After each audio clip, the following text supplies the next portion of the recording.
What's going on, guys, and welcome to the first video of 2021. Man, I'm excited about this year. I hope you guys had an awesome New Year's Eve. Hope everybody stayed safe. I got a really cool video for you guys today. 2021 being a brand new year, a lot of people working from home, maybe want to play games, got to entertain their kids. They're trying to build a PC for the first time. I have the top 10 CPUs for gaming PCs you need to buy in 2021. Let's go.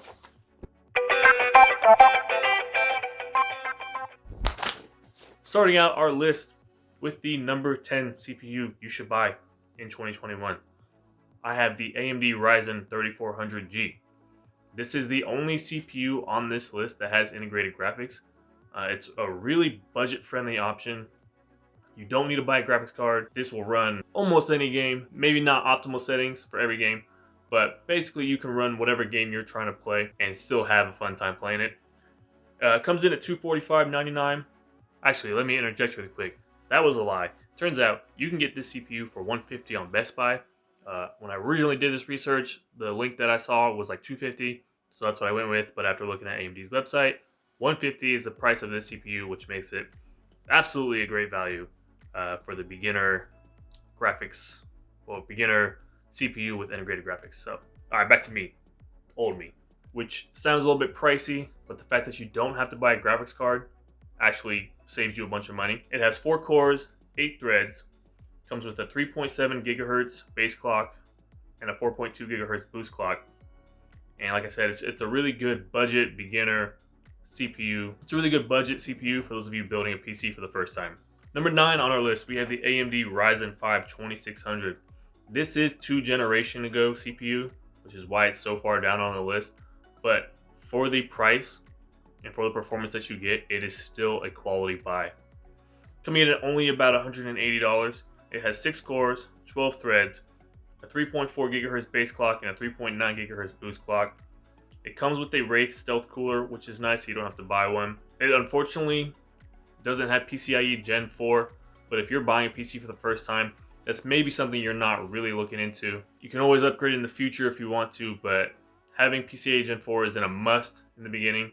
So being able to get away with PCIe Gen 3 would be more than enough. Right now, this is the best sub $200 CPU you can buy on the market. And honestly, it's a really great option for those of you starting out. Coming in at number 8 on our list, we have the first Intel CPU. It is the Core i5-10600K. Comes in at $280, which makes it a good budget range. It has 6 cores, 12 threads, a 4.1 gigahertz base clock, and a 4.8 gigahertz boost clock, which means it has higher clock speeds on average than the AMD CPUs. And you can overclock that even a little bit more to get some more performance out of that. However, it does not come with a cooler. So if you do plan on overclocking, I would go with a little bit beefier cooler to really counteract those temperatures that you might hit. And it also doesn't have PCIe Gen 4 capabilities, which, depending on what you're trying to do, might not be an issue, but it's just one of those things where it's better if you know it. And if it is something you want, stay away from this one. Coming in at number 7, we have another Intel CPU. It's the Core i9-10900K. This is going to be a little bit of a pricier option, coming in at $515. But it has 10 cores, 20 threads, a 3.7 gigahertz base clock, and a 5.3 gigahertz boost clock. Those high clock speeds are really crazy. It's a super fast CPU. Going to be able to run almost anything you throw at it. With good single core performance, this is an excellent option. However, it is a little bit pricey. Especially if you're just thinking about gaming, might be a little bit overkill.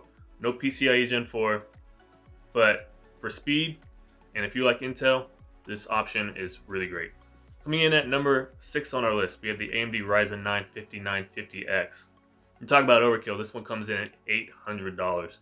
It has 16 cores, 32 threads, with 3.4 gigahertz base clock and a 4.9 gigahertz boost clock. It's on the list because it's a brand new CPU, and for gaming, it is actually incredible.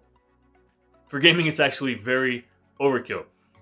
This will run anything you throw at it. It's better if you plan on gaming and streaming and editing, and it's just an overall workstation. If you're just trying to play Fortnite, you're spending way too much money on something that you don't really need. You don't need all the capabilities that this CPU has. You don't need all the cores and all the threads. Something in the $300 and under range is going to be just enough for you. But if you're trying to build a PC that can do really anything you want it to, going with the 5950X is a great option.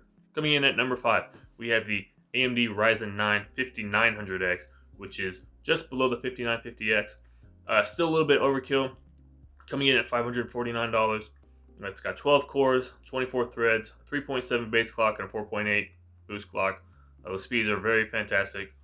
It does have PCIe Gen 4 capabilities, which is great for those who are trying to take advantage of that speed. But once again, price comes in a factor here, and it is a little bit overkill if your main objective is just a game. Much like the 5950X, if you're gaming and streaming and editing, and it's a general workstation, you want all the cores and threads you can get to be able to handle all of those tasks. But you don't need to spend more than $300 on a CPU if you're just going to be gaming, which is why this one falls down the list. Overall CPU, this is a fantastic option, but for gaming specifically, I would say that this is a little bit overkill. Number 4 on this list, we have our Intel Core i7 10700K. This comes in at $390, 8 cores, 16 threads, 3.8 base clock, and a 5.1 boost clock, and it can be overclocked further than that.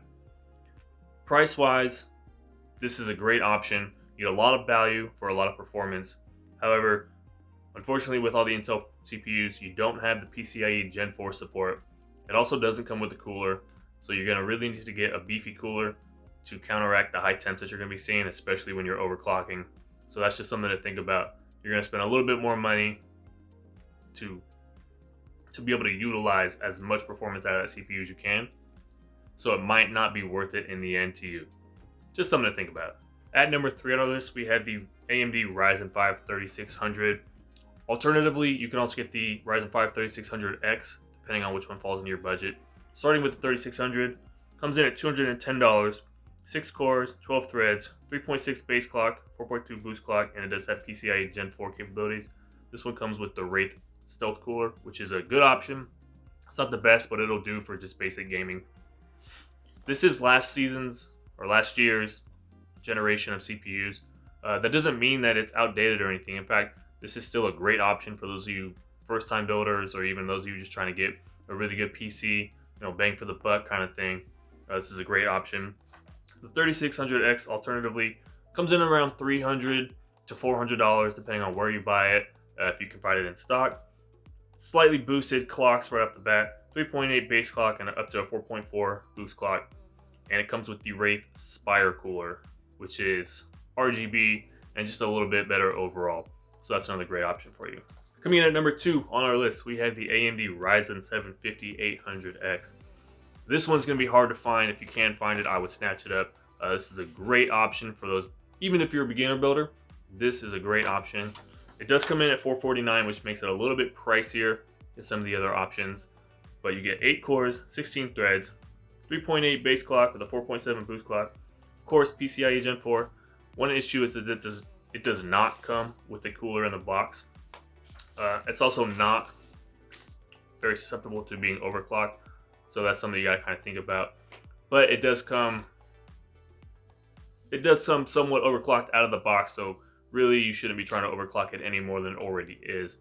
You will have to pair this with a nice cool cooler, something AIO or water cooled, that will keep the temps down. The price to performance value is there, which makes this the second best option for gaming CPUs in 2021. And now for the best gaming CPU option in 2021, it is the AMD Ryzen 5 5600X, coming in at only $300, 6 cores, 12 threads, 3.7 base clock, 4.7 boost clock, PCIe Gen 4 capabilities, Zen 3 architecture, good single core performance, which is matching the Intel performance.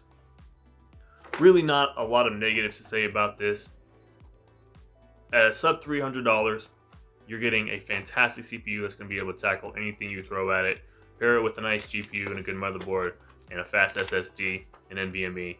You're looking at a solid base for the next 10 years of being able to play almost any game at 4K resolution, 60 frames plus, even eventually 8K when that becomes more relevant.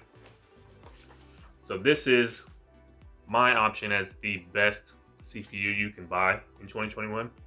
Now the problem is actually being able to buy it. Because it is so brand new, there's a lot of demand for it, and it is out of stock in a lot of places. So if you can find one, I would get your hands on it, and use that to really base your entire build around.